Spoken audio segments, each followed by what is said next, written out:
Olá, meu nome é Dil Gonçalves, eu sou professor e escritor. Hoje estamos aqui para falar de uma obra de Machado de Assis, o livro chamado Dom Casmurro.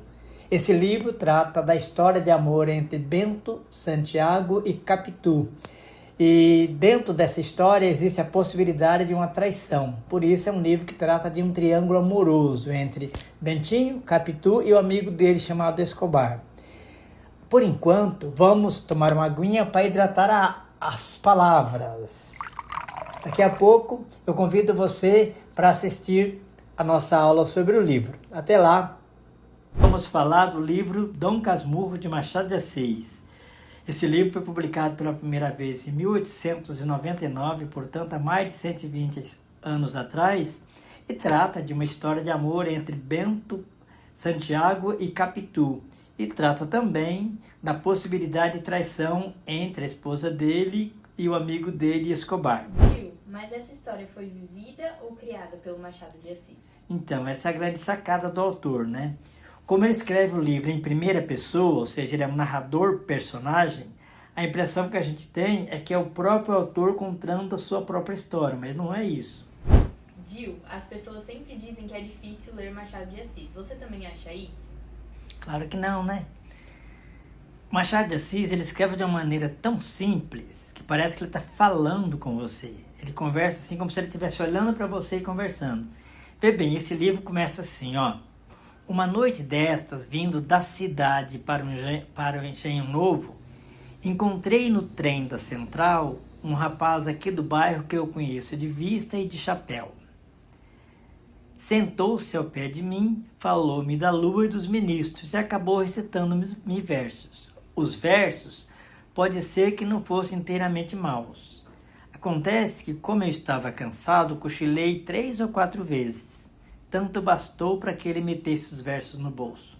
Continue, disse eu acordando. Já acabou, murmurou ele. Vi-lhe fazer um gesto para tirá-los outra vez do bolso, mas não passou do gesto, estava moado. No dia seguinte, entrou a dizer de mim nomes feios e acabou cunhando-me Dom Casmurro. Veja bem, ele começa a história como a gente falaria hoje em dia. Ó, um dia desse, vindo da cidade aqui pro bairro, encontrei um rapaz que conheço de oi, e ele conversou, começou a falar de poesia, começou a falar de política, sabe? É uma conversa muito simples. A diferença é que Machado de Assis usa uma linguagem sofisticada, e é claro que o leitor tem que adequar-se a essa linguagem. Esse poeta do trem que ele fala, cunhando-me, apelidando-me de Dom Casmurro, acabou chamando ele de Dom Casmurro. E ele disse que não ficou zangado.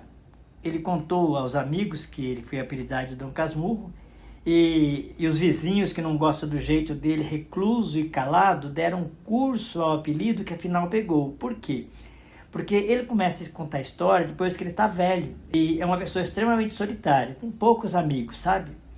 E ele diz que os amigos chamam ele assim em bilhete. Dom Casmurro, vamos comigo para Petrópolis. Dom Casmurro, vamos comigo para o teatro. Então a alcunha pegou. E ele diz assim, olha, que ele estava tentando escrever um livro. E ele pensou em escrever um livro que era história dos subúrbios, sabe? Mas ele pensou que esse livro, como ia envolver história, ia envolver documentos, ia ser mais trabalhoso.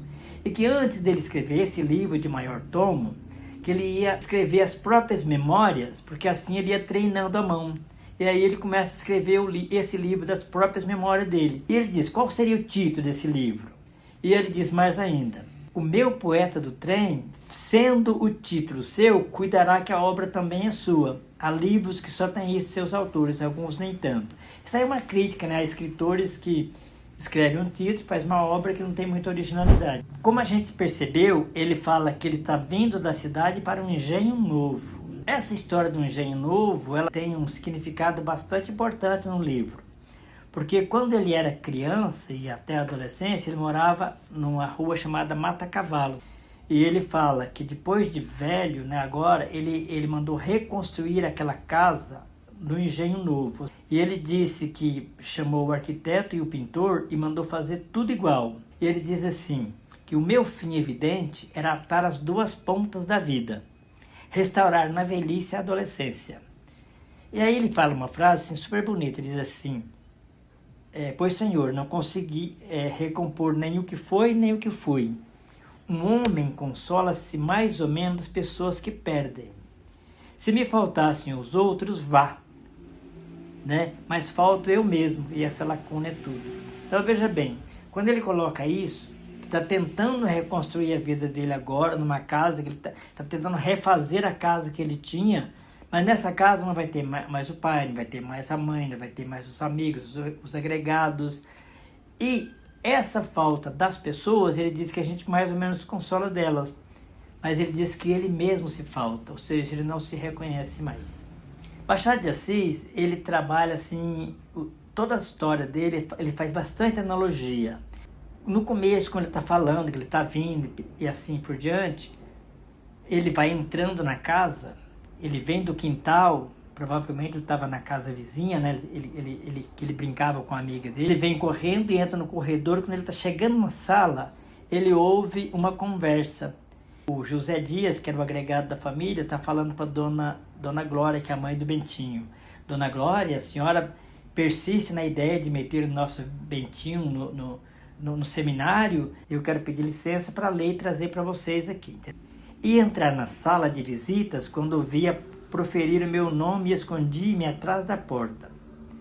A casa era de Mata-Cavalos, o mês de novembro. O ano é que é um tanto remoto, mas eu não hei de trocar as datas da minha vida só para agradar as pessoas que não amam histórias velhas. O ano era de 1857, né? E aí abre a fala, né? Dona Glória, a senhora persiste na ideia de meter o nosso Bentinho no seminário?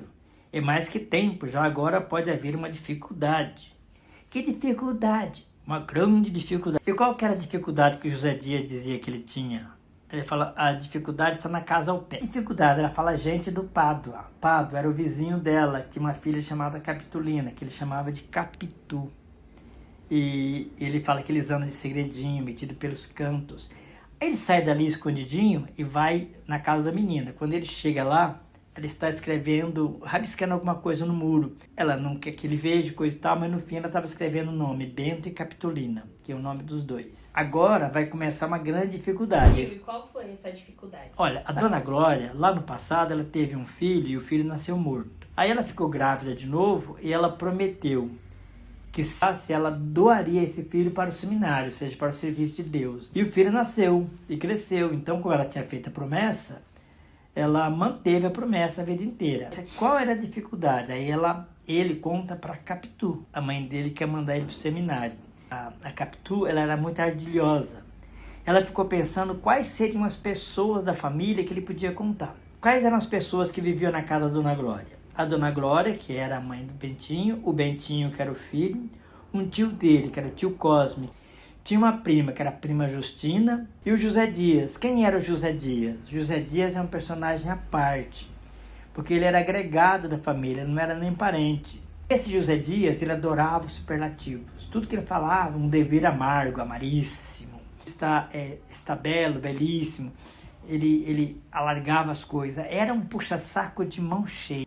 Como ele é que fala para Dona Glória, para ela meter no seminário, o que a Capitu fala? Bentinho, vê quem pode te ajudar. A pessoa certa para você chamar é o José Dias. Aí ele fala, mas se foi ele mesmo que sugeriu para minha mãe que eu fosse para o seminário? Eu falei assim, então, mas como ele é um cara que faz tudo para agradar, se você mostrar para ele que você está crescendo, que você vai ser o futuro dono da casa, ele vai entender que ele vai ter que te servir. E foi isso que o Bentinho fez, falou com ele com firmeza, e ele acabou tomando como uma luta, uma causa dele mesmo, e lutar para que o Bentinho não fosse ao seminário. O Bentinho acabou indo para o seminário, e o José Dias fez um jeitinho da Dona Glória reverter a situação e trocar o seminário do Bentinho com outra pessoa. Mas nesse tempo que ele viveu no seminário, ele conheceu um colega também de seminário chamado Escobar. Esse Escobar também desistiu do seminário e casou com uma moça chamada Sancha. O Bentinho acabou casando com a Capitu. E eram muito amigos, viviam muito próximos, assim por diante. Mas ele nunca percebeu nada de extraordinário. 5 anos de casado, não tinha filho, assim por diante. Gil, então quando que ele percebeu que poderia estar sendo traído? Se ele foi traído ou não foi traído é uma coisa à parte, né? Ele não percebeu nada a vida inteira. O José Dias, ele falava que a Capitu não servia para ele. Ele falava que a família Pádua não servia para ele. Quando você era mais jovem, você podia vir porque o Pádua podia passar por seu criado. Olha como o José Dias era extremamente preconceituoso, né? Mas agora que você é jovem, não cabe mais você andar com a gente dessa. Claro que muito menos a Capitu, né? Uma das coisas que ele disse é que ela tinha olhos de cigana oblíqua e dissimulada.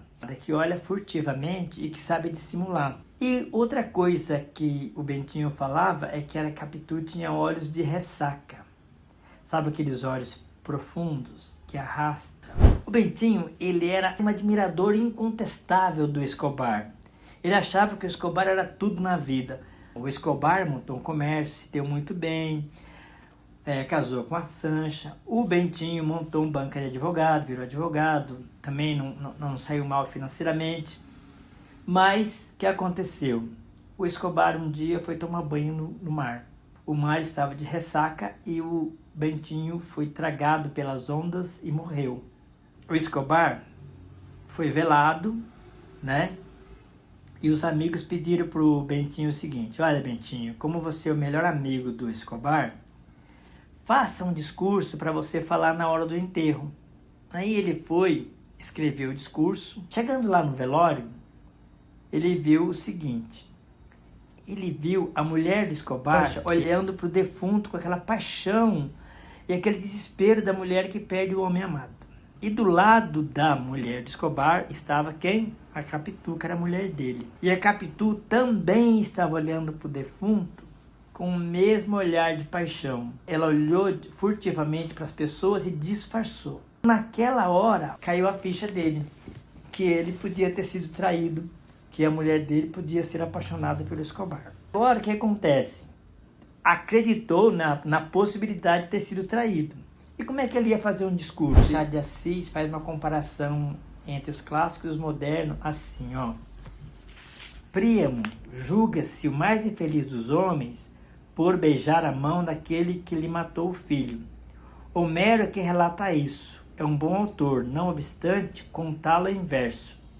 Mas há narrações exatas em versos e até malversos.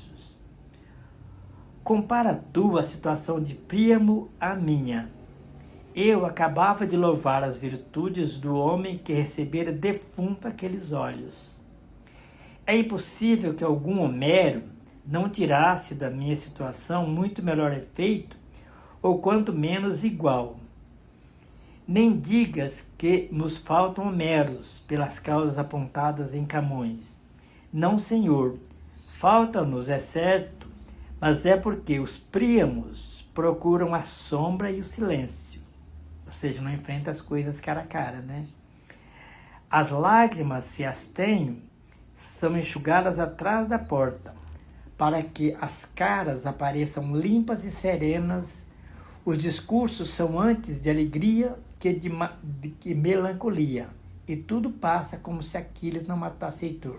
Então veja bem, ele faz uma analogia entre o homem da era clássica e o homem de hoje. E depois disso, o que acontece? Ele começa a chegar um montão de coisas, muito detalhezinho que ia passar despercebido. Ele botou na cabeça que o filho dele era a cara do amigo dele, do Escobar. A relação dele com a Capitu, daí pra frente, virou um inferno, né? As insinuações, muitas conversas. Só que jamais ele sentou com ela para falar: eu acho que você me traiu. Ela não aguentou mais aquela situação. Ela foi para a Europa, foi viver na Europa. E lá na Europa ela acaba morrendo. E o filho, Ezequiel, estava com ela na Europa. E ele volta, trocando em miúdo. Aí ele disse que saiu entre um pai amoroso e crespo, né? Ele usa o seguinte: quando eu saí do quarto com áreas de pai, um pai entre manso e crespo, metade de Dom Casmurro. Aí ele viu o menino estava olhando para um quadro que estava pintado na parede. Quando o menino vira, ele disse que vê quem? A mesma imagem do amigo dele, que ele se descreve assim, ó. Era o próprio, o exato, o verdadeiro Escobar. Era meu comburso, era o filho de seu pai. Vestia-se de luto pela mãe, eu também estava de preto. Sentamo-nos. Quando termina, A menina que ele conheceu já era inteligente, que ela foi capaz, por exemplo, de bolar todo um ardil para tirar ele do seminário, né? Para ele não ir para o seminário. E ele fala assim, será que aquela menina era a mesma que virou mulher e que veio falecer? Tem o resto. Ele fala assim, o resto é saber se a Capitu da Praia da Glória já estava dentro da de Mata-Cavalos, ou se esta foi mudada naquela por efeito de algum caso, incidente. Jesus, filho de Sirá, se soubesse dos meus primeiros ciúmes, dir-me-ia, como no seu capítulo 9, o versículo 1, não tenha ciúmes de tua mulher, para que ela não se meta a enganar-te com a malícia que aprendeu de ti. Mas eu creio que não, e tu concordarás comigo. Se te lembras bem da Capitu menina, hás de conhecer que uma estava dentro da outra como a fruta dentro da casca. É bem, qualquer que seja a solução, uma coisa fica, e é a suma das sumas, ou o resto dos restos, a saber, que a minha primeira amiga e o meu maior amigo, tão extremosos ambos, e tão queridos também, quis o destino que acabassem juntando-se e enganando-me. Eu sempre me emociono com isso. A terra lhe seja leve. Vamos à história do subúrbio. Leio esse livro 1000 vezes e me emociono com esse final, sempre. Espero que você também se emocione. Até a próxima. Então, por hoje é isso aí. Falamos do livro Dom Casmurro. Além desses romances que o autor inventa, o personagem que narra a sua memória, existem as memórias reais, chama de um romance autobiográfico. E entre os romances autobiográficos, tem 3 que eu gosto muito. Um se chama Asas Partidas, de Khalil Gibran, o outro é Cazuza, de Viriato Correia, e tem um terceiro, que é Anarquistas, Graças a Deus, de Zélia Gattai. No próximo vídeo, nós vamos falar um pouquinho sobre esses romances autobiográficos. E também vamos falar um pouquinho sobre o grande desejo que a maioria das pessoas, mesmo que não são autores famosos, tem e acabam escrevendo seus próprios romances. Por enquanto, vai um cafezinho?